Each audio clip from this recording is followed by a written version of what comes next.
I'm Elisha Adriel at ipapakita ko sa inyo ang 5 changes of matter. What do you mean by changes of matter?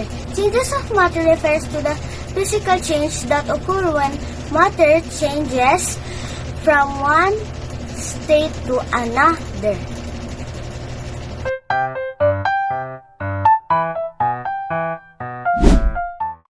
Melting. Dito ay ipapakita ko sa inyo ang pagbabago from solid to liquid. Dito ay gumamit ako ng kandila at ng Crayola. Inilagay ko ito sa isang sandok at inilagay sa ibabaw ng apoy ng kandila hanggang sa ito ay matunaw.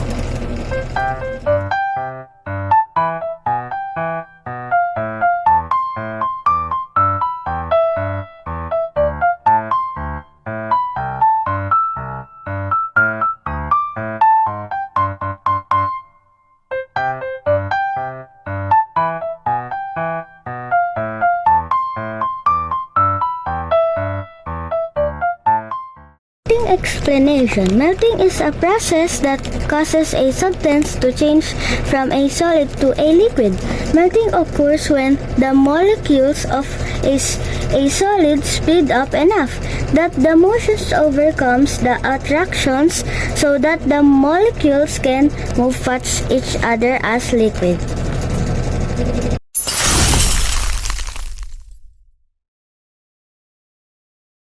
Freezing. Dito po ay gumamit ako ng tubig na nakalagay sa garapon upang mas makita ang pagbabago from liquid to solid. Dito po makikita natin ang mabilis ang pagbabago ng tubig into ice.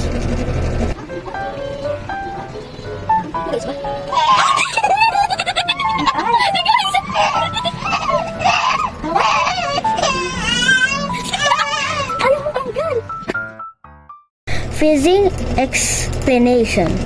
It is the process that causes a substance to change from a liquid to a solid.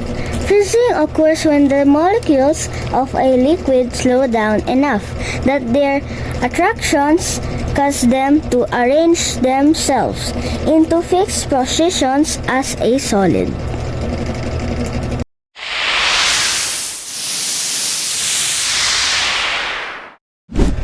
Evaporation. Dito ay naglagay ako ng tubig sa isang kaserola at ito'y aking pinakuluan hanggang sa unting-unting maubos ang tubig.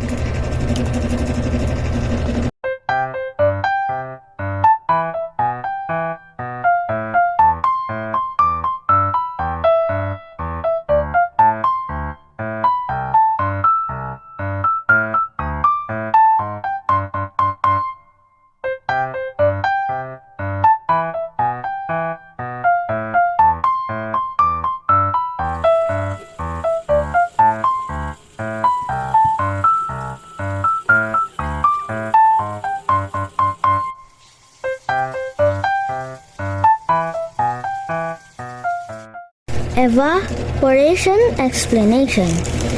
If the water is hot enough, it starts to boil. Bubbles of water vapor are formed in the boiling water. The process in which a liquid boils and changes to a gas, it's called evaporation.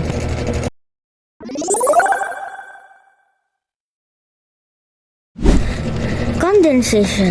Dito ay gumamit ako ng mainit na tubig na inilagay ko sa baso at inilagay ko ang isang salamin sa ibabaw nito. Dito po makikita natin ang pag-angat ng gas mula sa mainit na tubig papunta sa salamin at ito ay bumuo ng na kung tawagin ay moist.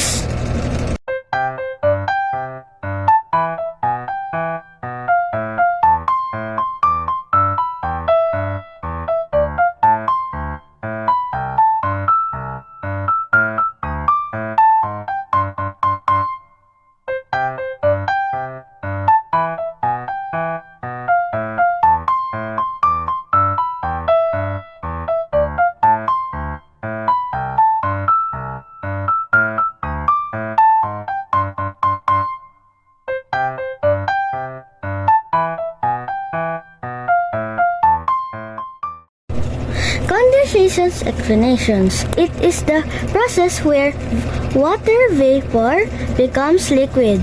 It is the reverse action of evaporation where liquid water becomes a vapor. Condensation happens one of two ways. Either the in is cold to its dew point, or it's becomes so saturated with water vapor that it cannot hold any more water.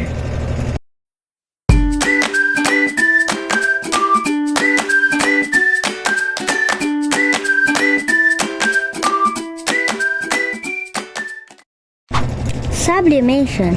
Dito gumamit po ako ng naphthalene balls kung saan inilagay ko po ito sa dalawang platito. Ang isa po ay inilagay ko sa loob ng bahay at ang isa naman po ay sa labas. Dito natin makikita ang pagbabago ng dalawa. Ang isa na sa loob ng bahay ay halos walang pagbabago at ang isa naman ay makikita natin na lumiit ng dahil sa ito'y nag-expose sa labas. Sublimation explanation. It is the conversion between the solid and the gaseous phases of matter with no intermediate liquid stage. And that is my performance task in science. Thank you.